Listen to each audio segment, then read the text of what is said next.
प्रधानमंत्री मोदी ने कई महत्वपूर्ण बातें कही। भारत की भूमिका स्पष्ट है। प्रधानमंत्री मोदी ने मिडिल ईस्ट में जारी इस युद्ध को लेकर कई महत्वपूर्ण बातें कही है। कहा है कि तनाव खत्म होना चाहिए। इसके लिए भारत हमेशा इसका पक्षधर है कि बातचीत के माध्यम से ही इस चीज को सॉल्व किया जाना चाहिए। हॉर्मुज की रुकावट अस्वीकार्य है, यह भी प्रधानमंत्री मोदी ने स्पष्ट रूप से कहा। उन्होंने यह भी कहा कि नागरिकों के और पावर प्लांट पर हमले मंजूर नहीं है।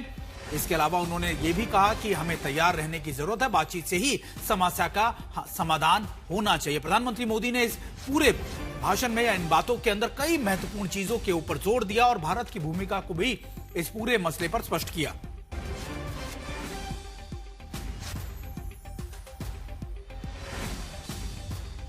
भारत में बड़ी मात्रा में कच्चा तेल, गैस और फर्टिलाइजर जैसी अनेक जरूरी चीजें हॉर्मुज स्ट्रेट के रास्ते से आती हैं।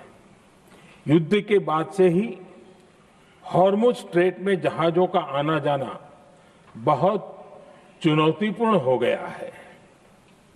बावजूद इसके हमारी सरकार का ये प्रयास रहा है कि पेट्रोल, डीजल और गैस की सप्लाई बहुत ज्यादा प्रभावित न हो।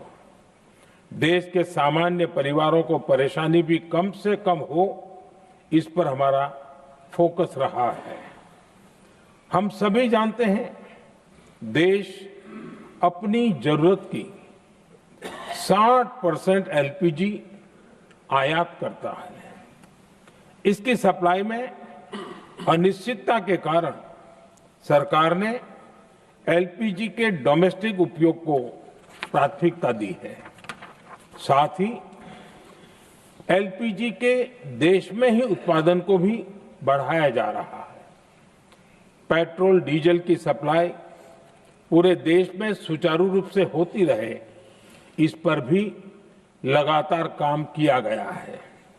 इस समय पश्चिमी एशिया की हालत चिंताजनक है। बीते 2-3 हफ्तों में जयशंकर जी ने और हरदीप पुरी जी ने इस विषय पर सदन को जरूरी जानकारी दी है। अब इस संकट को 3 सप्ताह से ज्यादा हो रहा है। इसका पूरे विश्व की अर्थव्यवस्था पर, लोगों के जीवन पर बहुत ही विपरीत असर हो रहा है। इसलिए पूरी दुनिया इस संकट के जल्द से जल्द समाधान के लिए सभी पक्षों से आग्रह भी कर रही है। अध्यक्ष महोदय, भारत के सामने भी इस युद्ध ने अप्रत्याशित चुनौतियां खड़ी कर दी हैं। ये चुनौतियां आर्थिक भी हैं, नेशनल सिक्योरिटी से जुड़ी भी हैं और मानवीय भी है। युद्धरत और युद्ध से प्रभावित देशों के साथ भारत के व्यापक व्यापारिक रिश्ते हैं। जिस क्षेत्र में युद्ध हो रहा है, वो दुनिया के दूसरे देशों के साथ हमारे व्यापार का भी एक महत्वपूर्ण रास्ता है। प्रधानमंत्री मोदी को आप सुन रहे थे। लोकसभा में उन्होंने पूरा जिक्र किया कि कैसे लगातार देश को तैयार रहना। हमारे साथ हमारे 2 सहयोगी प्रणय उपाध्याय न्यूज रूम से और हिमांशु हमारे साथ जुड़ गए हैं पार्लियामेंट से। हिमांशु, प्रधानमंत्री मोदी ने कई बातें कही, लेकिन सबसे महत्वपूर्ण बात यह थी कि कोरोना के बाद जिस तरीके से हमारी तैयारियां थी, उसके बाद वैसी ही तैयारियां हमको अब भी रखनी है। हमें सतर्क रहना, हमें तैयार रहना है। कई महत्वपूर्ण चीजें हैं। क्या सरकार को लेकर इसका कोई ब्लूप्रिंट है जो सामने आया हो? जो क्या कुछ तैयारियों को लेकर कुछ और बातें कही गई हो? हाँ, देखिए, सरकार की तरफ से जो ब्लूप्रिंट है उसमें कल, क्योंकि सीसीएस की जो बैठक हुई थी उसमें कई वरिष्ठ मंत्रियों को बुलाया गया था जो सीसीएस के पार्ट नहीं है। पेट्रोलियम मिनिस्टर बुलाए गए थे, कोल मिनिस्टर बुलाए गए थे, उनके साथ साथ जो है पावर मिनिस्टर थे, खुद राजनाथ सिंह वहां पे मौजूद थे, उनके साथ अश्विनी वैष्णव। तो ये भी एक बनाया गया कि मंत्रियों का जो है जीओएम बनाया जाए, जिसमें जो सेक्रेटरीज है उनको भी जोड़ा जाए और जिस तरीके की सिचुएशन है उससे किस तरीके का समाधान किया जा सकता है, इन सभी पहलुओं पे तो चर्चा हुई। और किस तरीके से जीओएम और आगे क्या करेगा इन ग्लोबल मॉनिटरिंग के साथ साथ, क्योंकि जो सिचुएशन है उसकी मॉनिटरिंग करें और उसके साथ अगर कोई भी जरूरी कदम उठाने उसको उठाए जाने चाहिए और पूरी सरकार एक साथ काम करे। आज जो प्रधानमंत्री ने साफ साफ कर दिया है कि आवागमन जो है वो उसके लिए बातचीत हो रही है। भारत शांति के पक्ष में है और पूरे विश्व को मिलकर एक साथ बातचीत करनी चाहिए सभी पक्षों के साथ, और मामला शांति से ही जो है बातचीत के जरिए सुलझना चाहिए। और साथ में सिविलियन जगह और पावर प्लांट्स पे कहीं पे भी इस तरीके के हमले जो है वो अस्वीकार्य हैं। तो प्रधानमंत्री नरेंद्र मोदी ने ये साफ कर दिया है कि भारत पूरी तरीके से नजर बनाया हुआ है। उसके साथ साथ उन्होंने ये भी कहा कि जो चुनौतियां हैं, जो संकट है, उससे निपटने के लिए जो कदम उठाने चाहिए वो सरकार उठा रही है। 2 बार विदेश मंत्री की तरफ से, 1 बार और पेट्रोलियम मिनिस्टर के द्वारा जो है दोनों ही सदनों में जो है वो बयान दिए गए थे इस संकट को लेकर। उसके साथ साथ उन्होंने ये भी कहा कि जमाखोरों के खिलाफ जो है वो सरकार जो है कड़े कदम उठाएगी और कार्रवाई भी करेगी, उनको सजा भी मिलेगी। अफवाहों को लेकर जो है वो नहीं फैलनी चाहिए और जो अफवाहें फैला रहे हैं उन पर सरकार नजर रख रही है।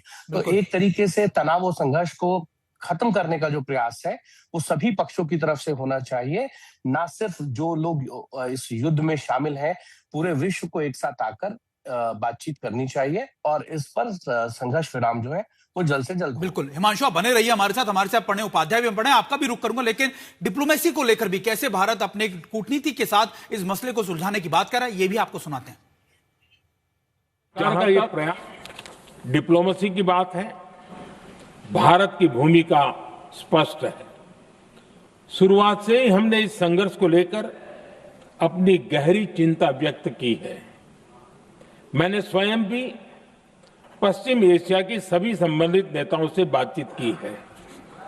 मैंने सभी से तनाव को कम करने और इस संघर्ष को खत्म करने का आग्रह किया है। भारत ने नागरिकों, एनर्जी और ट्रांसपोर्ट से जुड़े इंफ्रास्ट्रक्चर पर हमलों का विरोध किया है। कमर्शियल जहाजों पर हमला और हॉर्मुज स्ट्रेट जैसे अंतर्राष्ट्रीय जलमार्ग में रुकावट अस्वीकार्य है। भारत डिप्लोमेसी के जरिए युद्ध के इस माहौल में भी भारतीय जहाजों के सुरक्षित आवागमन के लिए निरंतर प्रयास कर रहा है। अध्यक्ष महोदय, भारत हमेशा से ही मानवता के हित में और शांति के पक्ष में अपनी आवाज उठाता रहा है। मैं फिर कहूंगा कि बातचीत और कूटनीति ही इस समस्या का समाधान है। हमारे हर प्रयास तनाव को कम करने, इस संघर्ष को समाप्त करने के लिए है। इस युद्ध में किसी के भी जीवन पर संकट मानवता के हित में नहीं है। इसलिए भारत का प्रयास सभी पक्षों को जल्द से जल्द शांतिपूर्ण समाधान के लिए प्रोत्साहित करने का है।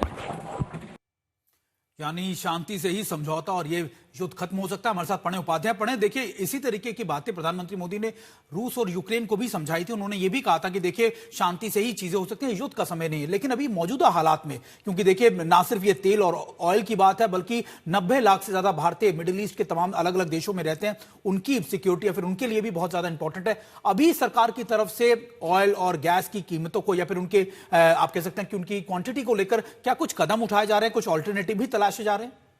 सुमित, यदि देखें आप 25 मिनट के प्रधानमंत्री मोदी के सदन में दिए इस भाषण के अंदर 2 प्रमुख पहलू थे। पहला ये कि इस पूरे मामले को लेकर भारत पर प्रभाव पड़ रहा है और भारत किस तरीके से उसकी प्रतिक्रिया में तैयारियां कर रहा है। जहां तक कूटनीति का सवाल है, प्रधानमंत्री की प्रतिक्रिया को आप 2 हिस्सों के अंदर बांट सकते हैं। कूटनीति के मोर्चे पर जहां भारत शांति की अपील कर रहा है, जो सभी स्टेक होल्डर्स हैं उनके साथ लगातार संवाद और संपर्क बनाए हुए है, लेकिन जो प्राथमिकता है वो है उन तमाम भारतीयों की जिंदगी की सुरक्षा को लेकर जो इस पूरे क्षेत्र के अंदर मौजूद हैं। इसके अलावा भारत की ऊर्जा सुरक्षा सुनिश्चित करने को लेकर भारत की चिंताएं हैं, उसको लेकर कदम उठाए जा रहे हैं। लगातार ईरान के साथ भी भारत का संपर्क है, पश्चिम एशिया के जो अन्य देश हैं उनके साथ भी भारत लगातार संपर्क बनाए हुए है और कैसे वहां से भारत के ऊर्जा हितों और भारत के जो मानवीय हित हैं उनको वहां पर साधा जा सकता है, इस पर प्राथमिकता से जोर था। साथ ही प्रधानमंत्री ने जिक्र किया कि कोविड के दौरान जो कदम उठाए गए थे, चाहे वो भारत की ऊर्जा सुरक्षा या ऊर्जा का जो खर्च है उसको कम करने के लिए, चाहे हर घर सोलर जैसा मिशन हो या इसके अलावा अन्य जो उपाय किए गए हैं उर्वरक सुरक्षा को लेकर, क्योंकि बहुत लंबे समय से। रूस यूक्रेन जंग के बाद से हम लगातार देख रहे हैं कि फर्टिलाइजर संकट या यूरिया संकट भारत के सामने एक प्रमुख चुनौती के तौर पर उभरा है। ऐसे में 150 करोड़ 140 करोड़ से ज्यादा की आबादी वाले इस देश के अंदर खाद्य सुरक्षा सुनिश्चित करने के लिए यह बहुत जरूरी है कि हम अपने जो उर्वरक या जो फर्टिलाइजर सिक्योरिटी है उसको भी इंश्योर करें, और उसी के लिए तमाम प्रयास किए जा रहे हैं। जो वैकल्पिक साधन हो सकते हैं उनका कैसे इस्तेमाल किया जाए, सरकार कैसे प्रोत्साहित करे, और जैसा अभी हिमांशु जिक्र कर रहे थे, आखिर में आप ये देखिए कि कैसे इस बड़ी चुनौती का whole of the government approach के साथ में जवाब दिया जा सकता है, यानी समेकित रूप से, जिसमें सरकार और देश दोनों मिलकर ही इस समस्या का या इस चुनौती का सामना कर सकते हैं, उसकी भी अपील प्रधानमंत्री मोदी ने की। देखिए, प्रधानमंत्री मोदी ने कई महत्वपूर्ण बातें की, जैसा प्रणय भी बता रहे थे, लेकिन साफ संदेश भी दिया कि देखिए तैयार रहना है देश को, और खासतौर पर ये पूरा संकट से भारत के सामने, पूरी दुनिया के सामने प्रधानमंत्री मोदी ने कुछ और अहम बातें भी कही। आइए आपको वो भी सुनाते हैं। कच्चे तेल और गैस की हमारी जरूरतों का एक बड़ा हिस्सा यही क्षेत्र पूरा करता है। हमारे लिए ये रीजन एक और कारण से भी अहम है। लगभग 1 करोड़ भारतीय खाड़ी देशों में रहते हैं और वहां काम करते हैं। वहां समंदर में जो कमर्शियल शिप चलते हैं उनमें भारतीय क्रू मेंबर्स की संख्या भी बहुत अधिक है। ऐसे अलग अलग कारणों के चलते भारत की चिंताएं स्वाभाविक रूप से अधिक है। इसलिए ये आवश्यक है कि भारत की संसद से इस संकट को लेकर एक मत और एकजुट आवाज दुनिया में जाए।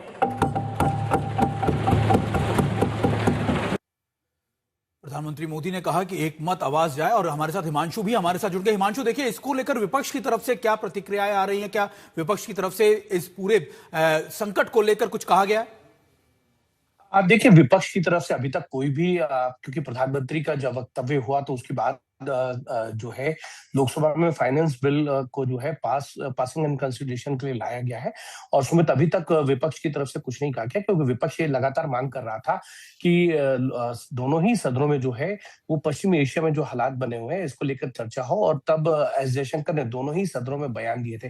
तब सरकार ने ये कहा था कि अभी ऐसी सिचुएशन नहीं है कि इस पर जो है पश्चिमी एशिया में जो संकट है इसको लेकर चर्चा हो। और उसके बाद हरदीप पुरी ने जो है दोनों ही सदनों में बयान दिया था पेट्रोलियम और प्रोडक्ट्स को लेकर, और उसको लेकर एलपीजी को लेकर जिस तरीके की क्राइसिस की बातें आ रही थी उस वक्त उन्होंने जवाब दिया। और आज प्रधानमंत्री नरेंद्र मोदी ने लोकसभा में अब अपना वक्तव्य रख दिया है, और उन्होंने बताया कि किस तरीके से सरकार जो है वो काम कर रही है। जो भी वेस्ट एशिया में देश है जो इस युद्ध में फंसे हुए हैं उन सब के नेताओं से बातचीत हुई है। सभी स्टेक होल्डर आए, बातचीत करें, और बातचीत के जरिए जो है वो समाधान हो। उनके साथ साथ उन्होंने ये भी बता दिया कि सरकार को जो जरूरी कदम उठाने हैं एसेंशियल कम्युनिटी के लिए वो उठा रहे हैं, और पर्याप्त चीजें जो है सप्लाई चेन वो रहे, इसको लेकर सरकार पूरी तरीके से काम कर रही है। जो जरूरी कदम उठाने हैं वो उठाए जा रहे हैं। उसके साथ साथ भारत के जो नागरिक वहां फंसे हुए हैं उनकी सुरक्षा की जिम्मेदारी को देखते हुए वहां से 3 लाख से ज्यादा जो भारतीय नागरिक हैं वो भारत आ चुके हैं। बाकी उनकी सुरक्षा के लिए जो भी देश है जहां वो लोग हैं उनके से बातचीत हो रही है। विपक्ष की तरफ से अब ये जरूर मांग होगी कि राज्यसभा में जो है वो स्टेटमेंट हो। तो सरकार की ये नियम पॉलिसी रही है कि अगर एक सदन में स्टेटमेंट होता है तो दूसरे सदन में भी होगा। तो ये मानकर चल सकते हैं कि आज देर शाम या फिर कल राज्यसभा में प्रधानमंत्री नरेंद्र मोदी जो है वो वेस्ट एशिया में जो हालात है उसको लेकर बयान भी देंगे, और सरकार किस तरीके से इन चुनौतियों का सामना करने के लिए तैयार है वो भी राज्यसभा में अपने वक्तव्य में शामिल। आपने हिमांशु भारतीयों की बात की, प्रधानमंत्री मोदी ने भारतीयों की सुरक्षा को लेकर भी कुछ बातें कही हैं अपनी स्टेटमेंट में। आइए अपने दर्शकों को वो भी सुनाते हैं। इस युद्ध के कारण दुनिया में जो कठिन हालात बने हैं उनका प्रभाव लंबे समय तक बने रहने की आशंका है। इसलिए हमें तैयार रहना होगा, हमें एकजुट रहना होगा।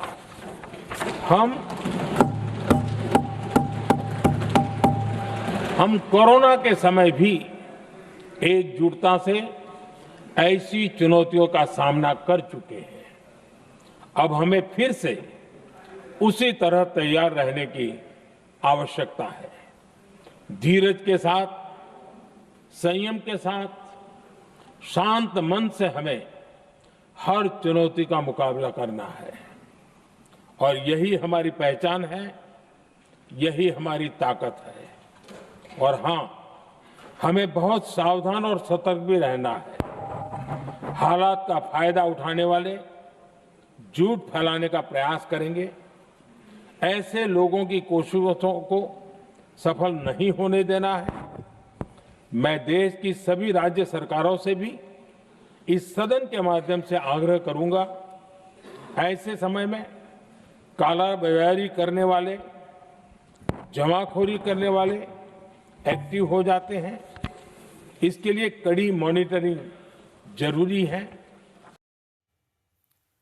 यानी प्रधानमंत्री मोदी तैयार रहने और एकजुट रहने की बात करें। हमारे साथ प्रणय उपाध्याय भी हमारे सहयोगी बने। प्रणय, देखिए, प्रधानमंत्री मोदी ने खुद ईरान के राष्ट्रपति पेजेश्कियान से खुद बात की, 2 बार बात की। इसके अलावा मिडिल ईस्ट के कई देशों से वो बातचीत कर चुके हैं। लेकिन अभी के मौजूदा हालात में क्या ईरान इसके लिए तैयार है? क्योंकि स्टेट ऑफ हॉर्मुज को लेकर तो ये माना जा रहा है कि स्टेट ऑफ हॉर्मुज ही सबसे बड़ी लाइफलाइन या सबसे बड़ा प्रेशर पॉइंट है ईरान का, जिसे वो कतई लूज नहीं करना चाहेगा। देखिए, ये बात जरूर है कि ईरान जो है वो स्ट्रेटेजिक एडवांटेज जो है या उसके पास जो एक भौगोलिक स्थिति है उसका लाभ उठाना चाहेगा इस स्थिति के अंदर और एक रणनीतिक दबाव बनाना चाहेगा। लेकिन ये भी तो सच है कि भारत ने बातचीत के जरिए रास्ता निकाला है। 2 टैंकर्स हमारे आ चुके हैं, 2 टैंकर्स अभी रास्ते के अंदर हैं और जो भारत की ऊर्जा सप्लाई है, भले ही धीमी रफ्तार से लेकिन कम से कम आगे बढ़ती हुई नजर आ रही है। और इस तमाम चीज का रास्ता डिप्लोमेसी के जरिए ही निकला है। और अगर कुछ दिनों पहले के आप विदेश मंत्री डॉक्टर एस जयशंकर के आर्टिकल को देखें जो उन्होंने फाइनेंशियल टाइम्स में लिखा था, उसके अंदर स्पष्ट तौर पर उल्लेख किया था कि ईरान के साथ भी कूटनीति काम कर रही है, कूटनीति के जरिए रास्ता निकाला जा सकता है। और ये भारत की उस दलील को और दम देता है सुमित कि बातचीत के जरिए ही समाधान का रास्ता निकाला जा सकता है। और रूस यूक्रेन की जंग के संदर्भ में भी अगर देखें तो भारत ने सबसे पहले कहा, दुनिया ने बाद में माना कि बातचीत के जरिए ही समाधान का रास्ता निकलना चाहिए। और जो भी बातचीत होगी वो बातचीत की मेज के ऊपर ही समाधान निकलेगा, वही फॉर्मूला निकलेगा। अब ये जंग कब बंद होती है, किस तरीके से बातचीत की मेज पर समाधान निकलता है, वो एक अलग बात है। लेकिन कम से कम भारत की जो मुख्य समय चिंता है वो है अपने ऊर्जा हितों, अपने खाद्यान्न हितों और अपने जो नागरिक हित हैं उनकी सुरक्षा को सुनिश्चित करना फिलहाल। बिल्कुल। और प्रणय, देखिए, यही बात है कि ऊर्जा के साथ साथ जो भारतीय वहां पर हैं उनको लेकर भी प्रधानमंत्री मोदी ने कई बातें कही। एक बार फिर से आपको सुनाते हैं प्रधानमंत्री मोदी ने जो अपनी स्टेटमेंट में कहा। जब से ये युद्ध शुरू हुआ है तब से ही प्रभावित देशों में हर भारतीय को जरूरी मदद दी जा रही है। मैंने खुद पश्चिम एशिया के ज्यादातर देशों के राष्ट्राध्यक्षों के साथ 2 राउंड फोन पर बात की है। सभी ने भारतीयों की सुरक्षा का पूरा आश्वासन दिया है। दुर्भाग्य से इस दौरान कुछ लोगों की दुखद मृत्यु हुई है और कुछ घायल हुए हैं। ऐसे मुश्किल हालात में परिवारजनों को आवश्यक मदद दी जा रही है। जो घायल है उनका बेहतर इलाज सुनिश्चित कराया जा रहा है। अध्यक्ष जी, प्रभावित देशों में हमारे जितने भी मिशन हैं वो निरंतर भारतीयों की मदद करने में जुटे हैं। वहां काम करने वाले भारतीय हो या फिर जो टूरिस्ट वहां गए हैं, सभी को हर संभव मदद दी जा रही है। हमारे मिशन नियमित रूप से एडवाइजरी जारी कर रहे हैं। यहां भारत में और अन्य प्रभावित देशों में 24/7 कंट्रोल रूम और आपातकालीन हेल्पलाइन स्थापित की गई है। इनके माध्यम से सभी प्रभावितों को त्वरित जानकारी दी जा रही है। और देखिए, प्रधानमंत्री मोदी ने कहा कि हर जगहों पर, हर देश में ऐसे एक हेल्पलाइन डिसाइड की गई है। हमारे साथ प्रणय उपाध्याय भी जुड़े। प्रणय, कई देशों के अंदर इस तरीके के छोटे, आप कह सकते हैं कि उनके जो सेटअप किए गए हैं, उनकी मोबाइल नेटवर्क स्टैब्लिश किए गए हैं या फिर उनकी लाइंस स्टैब्लिश की गई है। अभी क्या ताजा हालात हैं, किस तरीके से लोग वहां पर जुड़ रहे हैं? क्योंकि 3 लाख से ज्यादा, हिमांशु ने बताया था कि देखिए 3 लाख से ज्यादा भारतीयों को वहां से निकाला गया। अभी के ताजा हालात क्या है? इस तरीके के इवैक्यूएशन अब भी जारी है क्या?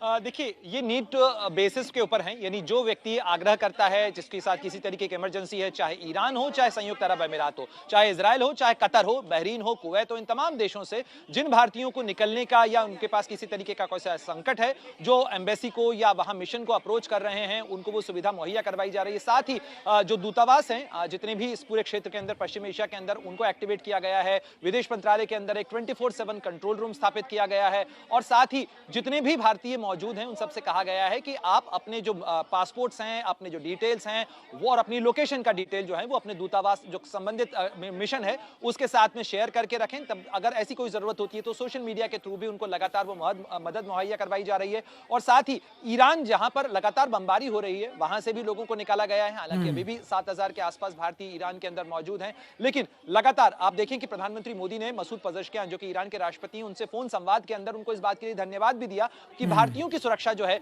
वो ईरान के अंदर सुनिश्चित की जा रही है। इसके लिए भारत की तरफ से उन्होंने आभार भी जताया। और साथ ही संयुक्त अरब अमीरात जहां पर करीब 45 लाख से ज्यादा भारतीय हैं, इसके अलावा सऊदी अरब, कतर, बहरीन, कुवैत, ओमान, इन तमाम देशों के राष्ट्राध्यक्षों के साथ में बातचीत करके प्रधानमंत्री ने ये धन्यवाद भी ज्ञापित किया क्योंकि करीब 1 करोड़ भारतीय इस इलाके के अंदर मौजूद हैं जो वहां की अर्थव्यवस्था के अंदर भी महत्वपूर्ण भूमिका निभा रहे हैं, लेकिन अपने देश के प्रति उनकी जो चिंताएं हैं या देश की जो उनके प्रति चिंताएं हैं उसके संदर्भ में भी प्रधानमंत्री ने लगातार इन तमाम देशों के नेताओं के साथ में बातचीत भी की है। और जो फ्लाइट्स हैं वो लगातार ऑपरेट हो रही हैं, जहां पर फ्लाइट डिसरप्शंस हैं वहां पर अल्टरनेटिव रूट्स जो हैं उनका इस्तेमाल किया जा रहा है और लगातार फ्लाइट्स आ रही हैं। दिल्ली, मुंबई, हैदराबाद, अन्य जगहों पर वो फ्लाइट्स पहुंच रही हैं। जी बिल्कुल। हम एक बार फिर से प्रधानमंत्री मोदी की वो बातें सुनाते हैं जो उन्होंने भारतीयों को निकाले जाने के लिए यानी रेस्क्यू कराने जाने के लिए ब्रीफ किया है लोकसभा को। युद्ध शुरू होने के बाद से लेकर अब तक 3,75,000 से अधिक भारतीय सुरक्षित भारत लौट चुके हैं। ईरान से ही अभी तक लगभग 1,000 भारतीय सुरक्षित वापस लौटे हैं। इनमें 700 से अधिक मेडिकल की पढ़ाई करने वाले युवा हैं। खाड़ी देशों में भारतीय स्कूलों में हजारों विद्यार्थी पढ़ते हैं। सीबीएसई ने ऐसे सभी भारतीय स्कूलों में होने वाली कक्षा 10वीं और 12वीं की निर्धारित परीक्षाओं को रद्द कर दिया है। इन बच्चों की पढ़ाई निर्बाध चलती रहे इसके लिए सीबीएसई उचित कदम उठा रही है।